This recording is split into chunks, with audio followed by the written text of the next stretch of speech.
আসসালামু আলাইকুম। আমি আজকে আসছি সংযুক্ত আরব আমিরাতের হাত্তা অঞ্চলে। এই জায়গাটা চারিদিকে শুধু মরুভূমি, মরুভূমি বলবো না, পাহাড়। এটা আমার ভুল হয়েছে বলতে। এখানে কোনো গাছপালা, অন্যান্য গাছপালা কোনো কিছু নাই, শুধু কাঁটাযুক্ত কিছু গাছপালা আছে।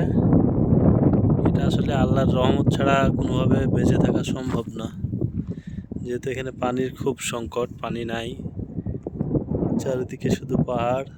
আর এখানে তো সারা বছর পানি হয় না বললেই চলে।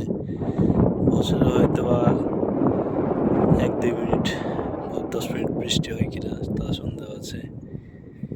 এখানে উঁচু উঁচু সব পাহাড়,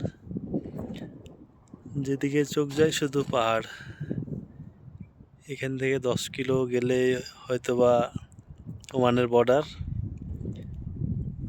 জায়গাটা মরুভূমি দেশে হলেও জায়গাটা মোটামুটি আমার কাছে ভালো লাগছে।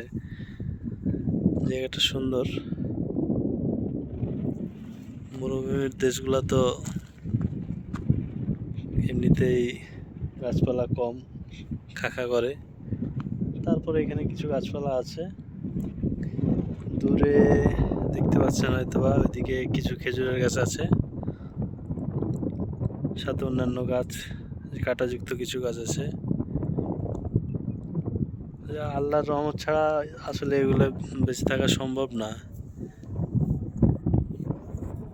আল্লাহর কুদরতের কারণেই বেঁচে আছে। চারিদিকে শুধু পাহাড়, গাছপালা নাই। এখানে নদী নালাও দেখতে পাচ্ছি না কোথাও। এখানে তো নদী যথাসম্ভব নাই, আমার যেহেতু জানা নাই বলতে পারবো না। এখানে কিছু কিছু জায়গায় 2-1টা ছোট ছোট ঘর দেখতে পাওয়া যাচ্ছে। এগুলো হয়তো সম্ভবত যারা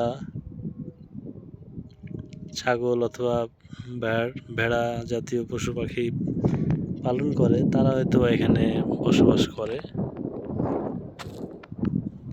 তাছাড়া এখানে মানুষ নাই বললেই চলে, খুব কম। এই যে দেখতে পাচ্ছেন এরকম কিছু ছোট ছোট বাড়িঘর আছে, তাছাড়া ওরকম কিছু নাই। তবে জায়গাটা সুন্দর, উঁচু উঁচু পাহাড়, ভালো।